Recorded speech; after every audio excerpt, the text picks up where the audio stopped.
За дэлхийн аваргын шүгэн 8-ын багуудын тоглолтуудын таамаг өмнөх учраануудын талаар хэдүүлээ бас ярилцээ сонирхолтой болоо гэж бодож байна. За эхний учраа бол Франц Мороккоога за энэ хоёрын хоцсон нь Испани Бельгийн хоцсондоо тоглоно. За нөгөө талд бол Норвеги Англи хоёр учраа таарсан байгаа. За тэгээ энэ хоёрын хоцсон Аргентин Швейцарын хоцсондоо тоглох бракет хуваар бол гарсан байна. Matchday recap presented by SocialPay.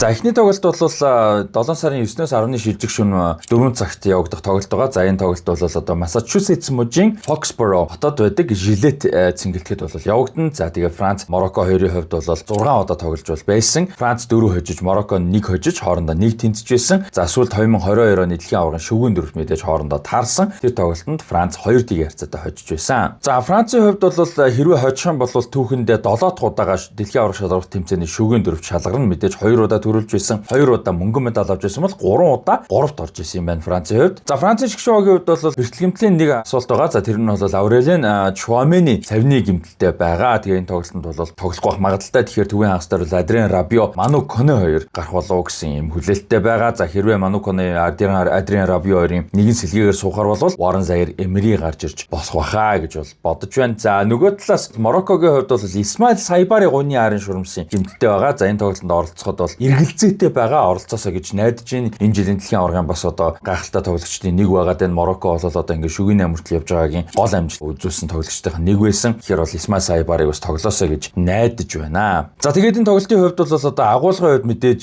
Франц фаворит байх, илүү байх нь бол ойлгомжтой байх. Гэхдээ Морокко бол байж болох маш хүнд өрсөлдөгч байгаа. Бүрэлдэхүүн бол маш сайн, туршлагатай. Энэ дэлхийн аваргаар бол тоглолт явах тусам олон формонд орж байгаа юм гоё бүрэлдэхүүн байна. Аюу Буади төвийн хагас дээр мундаг байна. Эл Ануи мундаг байна. Унахи өмнөх дэлхийн аваргад гайхалтай нээж харуулж исэн бол яг тэр формо буцаад олчлоо. Брахим Диаз гайхалтай найруулгыг үзүүлж байна. За хэдийгээр Исмаил Сайбари эргэлзээтэй байгаа ч гэсэн тоглохгүй байсан ч Рахими маш сайн тоглолтыг үзүүлж чадаж байна. Иса Диоп төвийн хамгаалалт дээр мундаг байна. Мазрави, Хакими хоёр зүгээр божигнуулж байна гэдэг. Ясин Боно гэдэг энэ дэлхийн аваргын хамгийн шилдэг хаалгачдын нэг байна гэдэг. Ингээд харах юм бол ерөөсөө басч болохгүй юм бүрэлдэхүүн байгаа. Ер нь басч байгаа юм байхгүй бах. Том сүрприз үр дүн гарах уу гэж асуух юм бол хэцүү, мэдээж хэцүү. Гэхдээ гайхгүй. Морокко Францыг мосдох юм бол сюрприз болох үед бол болно. Гэхдээ бүр ингэ шок болоод тийхгүй. Үнэхээр сайн бүрэлдэхүүн байгаа учраас. За нөгөө талаа мэдээж Франц бол заавал хожих ёстой. Өмнөх дэлхийн аваргын финалд мөнгөн медаль авснаа засаж гэх юм уу буцаагаад цомоо. Тэгтээ бол буцаж авч явна гэсэн мэдээж зорилготой байгаа. Энэ багийн хувьд бол Морокког бол амархан буулгаж авна гэж бол байхгүй ч гэсэн ер нь зовхгүйгээр буулгаж авах тийм зорилготой байх болов уу гэж бодож байна. Тэгэхээр энэ тоглолт миний таамаглаж байгаа зүгээр ихний хэсэг бүр нилээн эрчтэй тоглолт болж магадгүй гэж бодож байна. Бас хэм мэдгүй тийм ээ. За Испани Бельги бол их сонирхолтой учраа байгаа. Тэгээд Франц Мороккогийн хоцсон Испани Бельгийн хоцсонтой тоглолт. За Испани Бельги хоёрын хооронд бол хоорондоо 23 удаа тоглож ирсэн. Испани 12 хожиж, хоорондоо 5 тэнцэж, Бельги 6 хожиж ирсэн юм байна лээ. За хоорондоо дэлхийн аварга шалралт тэмцээний хүрээнд бол 86 90 оны дэлхийн аваргад бол хоорондоо учраа таарч ирсэн. 86 оны дэлхийн аваргын шүгэн 8-д бол пенальтаар Бельги Испаниг болгож авч ирсэн бол 90 оны дэлхийн аваргад нэг хэсэгт ороод Испани Бельгийг 2-1 харьцаатай болгож авч ирсэн. За тэгээд тэрнээс хойш бол Евро дэлхийн аварга урьдчилсан шатанд бол нэлээд тогссон. За бүх тэмцээний хүрээнд хамгийн сүүлд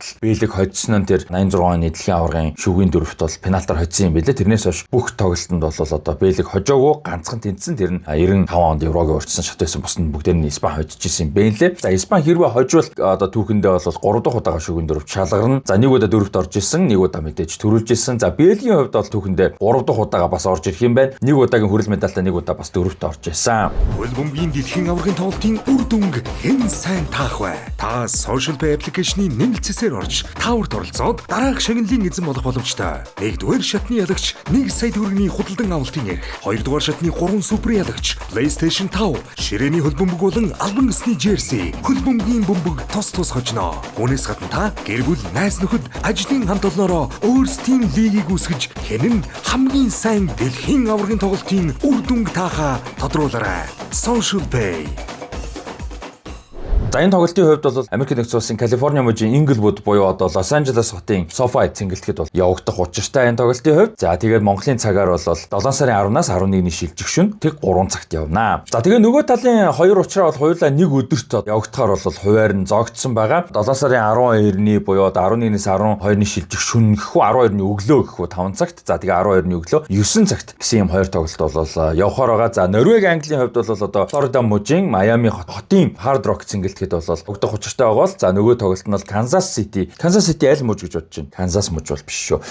Missouri мужийн Kansas хотын Arrowhead цэнгэлтэхэд бол Аргентин Швейцарын тоглолт бол явагдах хуваартай байгаа. За Норвеги Английн хувьд бол түүхэнд 12 тоглолт бол хоорондоо хийж ирсэн. Норвеги 2 хожиж, Англи 7 хожиж хоорондоо 3 тэнцэж байсан. Түүхтэй бэлээ. За дэлхийн аварга юм уу, Евроч гэдэг юм уу тийм том тэмцээн Nations League хүртэл одоо яг аль бисны тэмцээнээр бол хоорондоо ерөөсөө учаад харж байгаагүй зөндөө олон нөхсөг хийж ирсэн. 4 удаа бол хоорондоо дэлхийн аваргын урьдчилсан шатнд нэгсэгт бол орж исэн байлээ. За Норвегийн хувьд бол хэрвээ хожиж юм бол түүхэндээ анх удаага шүүгийн дөрөвт шалгарнаа. За тэгээ мэдээж 4 дахь дэлхийн аваргатад өнгөж орж байгаа. Английн хувьд бол хожих юм бол түүхэндээ 3 дахь удаага шүүгийн дөрөвт шалгарх нь байна. 1990 болон 2018 онд бол хуулинд 4-т орсон бол мэдээж 1966 онд бол төрүүлсэн. За гэмтэл бэртлийн асуудал бол Норвеги талаас байхгүй байгаа. Эрлинг Хааланд гайхалтай формтой явж байгаа. За Жордан Хендерсон бол одоо нөгөө талаас тэмцээний ерөөхдөө дууссан. Мексиктэй хийсэн тоглолтын дараа одоо баяраа тэмдэглэж үүж байгаад ламны самбарны дээгүүр өсөрж байгаа халтраад унж болоо шууга хугалсан. Гэмтлийг бол авсан харамсалтай. Тийм учраас тэмцээн бол би дууссан л гэж бодоод дээ шүү дээ. Одоо тэнцэнээс хэдхэн хоногийн дотор шууга хугалсан шууга зүгээр болгоо босоод ирдэг хүн гэж юу аах вэ тийм ээ. За Аргентин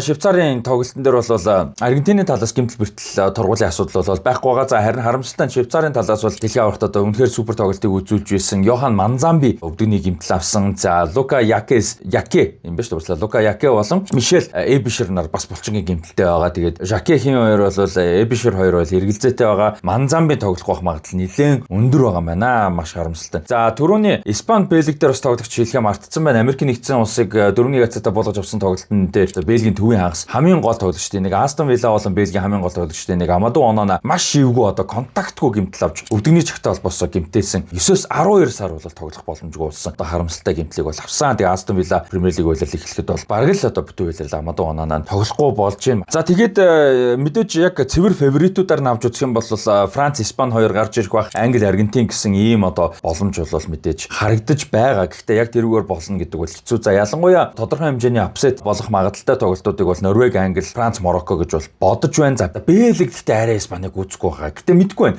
Яг үнэндээ гайхгүй шүү дээ, тийм. Амар том сюрприз бол болохгүй. Гэхдээ Франц, Марокко, Норвеги, Англиг бодох юм бол арай боломж бага гэж бол би бодож байна. Хэдийгээр Америкийг итгэл төгс болгож авсан ч гэсэн. За тэгээд Норвегийн хувьд бол үнэхээр нэгт гой тоглож ирлээ. Эрлинг Хааланд бол нэр үнэхээр балмад хүн юм аа гэдэг чинь Эрлинг Хааландыг Бразилийг болгож авсан тоглолтоор үнэхээр гайхалтай супер 2 голыг бол оруулаад амжсан. За Мароккогийн хувьд бол эвгүй шүү. Хамгийн эвгүй нь би Марокко гэж бодоод байгаа. Гэтэл магадгүй одоо Францын товтлого үнэхээр одоо гайхшруулж бишрүүлж тэр одоо формо өргөжлүүлээ зүгээр 3-4-0-оор хожиход ч одоо бас л сюрприз болохгүй. Ийм л гайхалтай товтлого байна. Гэхдээ тийм бол болохгүй болоо гэж бодоод байна.